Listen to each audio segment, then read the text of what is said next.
Hello বন্ধুরা, আজকের এই ভিডিওতে আমি আপনাদের দেখাবো ব্লুটুথ ডাঙ্গেলটি আপনি কিভাবে আপনার পিসিতে কানেক্ট করবেন যে কোনো ডিভাইসের মাধ্যমে এবং পেয়ার করবেন। তো সবার প্রথমে আপনি আপনার ব্লুটুথ ডাঙ্গেলটিকে আপনার পিসি যে কোনো একটা ইউএসবি ড্রাইভে লাগিয়ে দিবেন। তো ব্লু লাইট জ্বললে বুঝবেন এটা অন হয়েছে। তারপর আপনার কম্পিউটার স্ক্রিনে আসবো। তো নিচে কর্নারে দেখতে পাচ্ছেন একটা ব্লুটুথ অপশন আছে ব্লু কালার, তো ওখানে ডবল ক্লিক করবেন। তারপর অ্যাড ব্লুটুথ আর আদার ডিভাইস এখানে ক্লিক করবেন আপনি যদি কোনো কিছু পেয়ার বা কানেক্ট করতে চান। তারপর ব্লুটুথ অপশনে ক্লিক করবেন, তারপর একটু ওয়েট করবেন।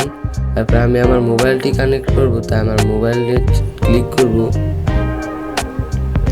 তো এখন কিছুক্ষণ সময় আসবে।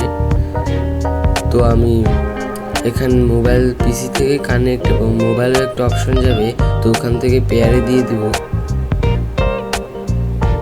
এবং পিসি থেকে কানেক্টে দিয়ে দিব।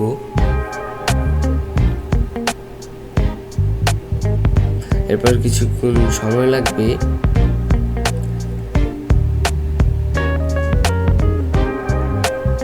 কিছুক্ষণ ওয়েট করার পর এটা আপনি কানেক্ট হয়ে যাবে। তো দেখতে পাচ্ছেন এখানে পেয়ারেড হয়ে গেছে। এবার ডানে টিপ দিবেন। তো নিচে দেখতে পাচ্ছেন ওপোরিনো 80। এই ছিল আজকের ভিডিও, দেখা হবে অন্য কোনো ভিডিওতে।